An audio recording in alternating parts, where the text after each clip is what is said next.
Obey arrangements, stay disciplined, reside quietly, and follow all regulations.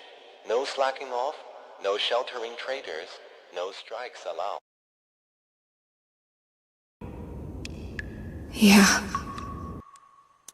I should have let go of my obsession and lived quietly like everyone else.